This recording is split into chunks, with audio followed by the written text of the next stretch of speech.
In the summer of 1941, even before the serial production of the Turán medium tanks commenced, the Hungarian Ministry of Defense placed an order for the second batch, which was to amount to 309 vehicles. This would have been the Turán II, but combat experience soon indicated that a 40mm gun was no longer adequate. The decision was then made to combine a heavier 75mm gun with the existing chassis. This required modifications, but soon the new model was ready to be tested.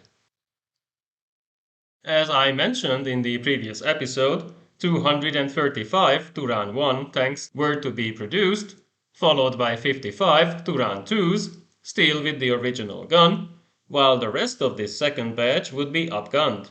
The army badly needed medium tanks, so production would start, but work also commenced on a second type, which would get the heavier gun without a significant increase in overall weight and size.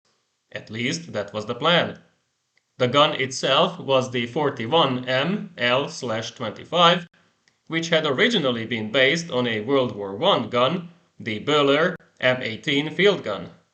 Produced domestically by Mavag, it was available in sufficient quantities, but it first had to be modified by Bofors to reduce its caliber from 76.5mm to 75mm.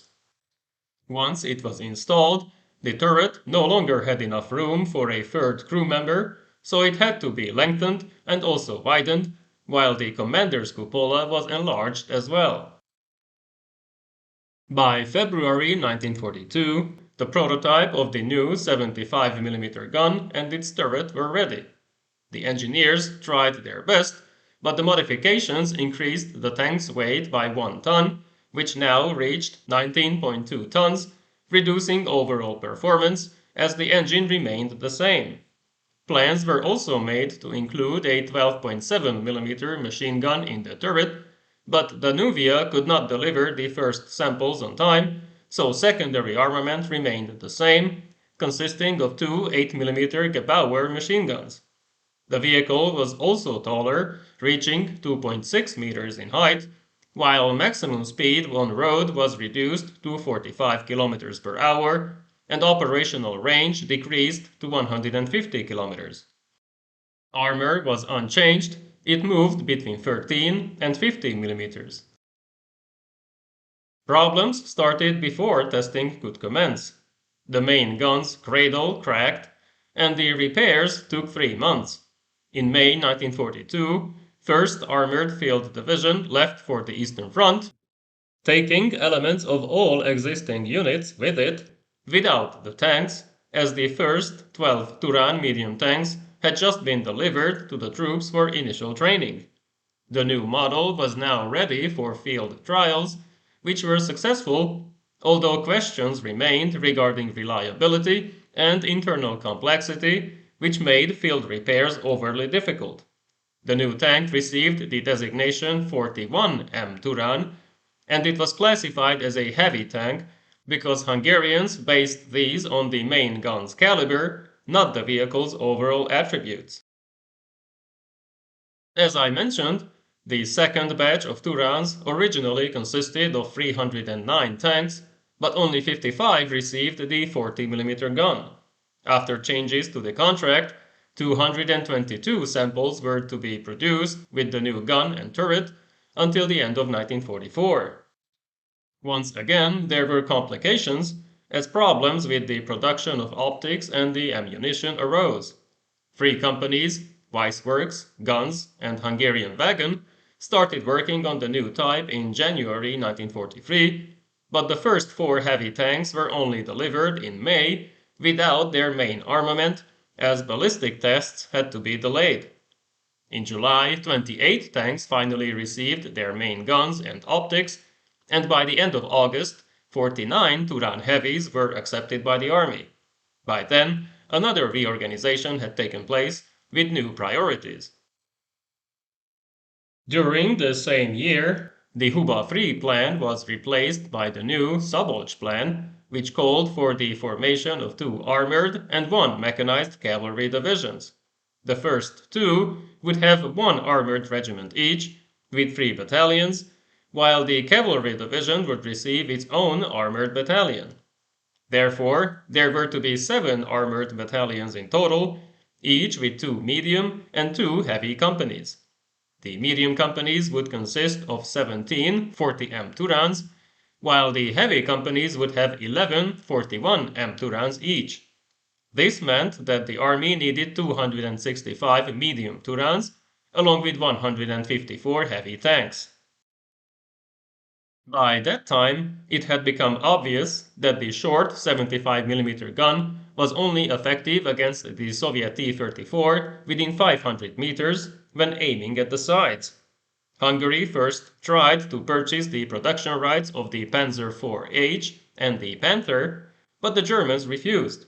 Eventually, they offered the rights for the Panzer IV F2 at a very high price, which the Hungarians could not accept. For this reason, in April 1943, the decision was made to develop a third version of the Turán with a long 75mm main gun. Development on 2 assault guns also commenced, one with the same anti-tank gun and another with a 105mm howitzer for infantry support. As the delivery of these new vehicles would only take place in 1944, the newly created 8 assault gun battalions received 2 Turán heavy tanks each for training. Meanwhile, testing of the 43M 75mm anti-tank gun continued. This was based on the German Pak-40, but once it was installed in the Turán's turret, it proved to be dangerous to the crew, as too much gas, fire and smoke were released inside. A single prototype was completed by February 1944, along with a single Zrínyi I assault gun, but a lack of raw materials, the German occupation, and the subsequent Allied bombing campaign did not allow continued development. Production of the Zrínyi II did start. It then delayed the Turán program, but by April 1944, 107 Turán heavies had been accepted by the army, with 55 in 3rd Armored Regiment, but only 17 in 1st Regiment. The latter unit was never fully equipped with tanks. Production was halted by the Germans in March 1944 once they occupied Hungary, although according to official documents, 185 such tanks were produced during the war. In April, 1st Army launched its counterattack in Galicia to fill the enormous gap between German 1st Panzer and 8th Armies. 2nd Armored Division claimed 2 T-34s on the first day, both knocked out by 41M Turáns, but losses mounted, and these could only be replaced with German Panzer IV and Tiger tanks. In July, 1st Cavalry Division prevented the encirclement of several German divisions in Poland by attacking with 22 Turán heavy tanks right into the Soviet advance, but after a few weeks all armor was lost to enemy fire, breakdowns, and the mud. In September, 1st Armored Division gathered all its armor from the assault gun battalions and took Arad in southern Transylvania, but it ran into Soviet tank and anti-tank units, so the advance quickly halted. Its Turáns were lost by January in the siege of Budapest. In December 1944, 2nd Armored Division was the only remaining unit with Turán tanks, but they were no longer combat ready. Thus, most of Hungary's armor, that had taken the country 4 years to build up, was wiped out in a mere 8 months.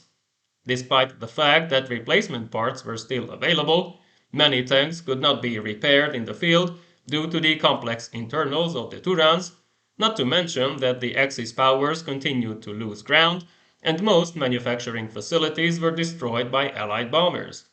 Nonetheless, efforts were made to improve and upgrade the tanks, including the upgunning of some 40M Turáns, along with mounting 8mm side skirts on some tanks for better protection against Soviet anti-tank fire. Weissworks delivered 300 sets of these, although they increased overall weight by another ton and made it much more likely to get stuck in the mud.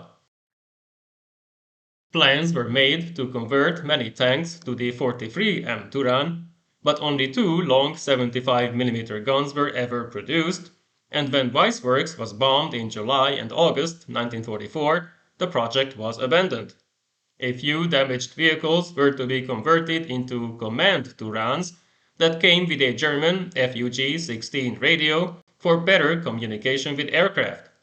Although this project had started back in 1942, only a single prototype was completed in May 1943, with a mock gun made of wood to deceive the enemy. 15 command Turáns were then ordered, but these would never be delivered to the troops. After the war, most remaining tanks were scrapped, but a single sample was brought to the Kubinka Tank Museum, where it is still exhibited today.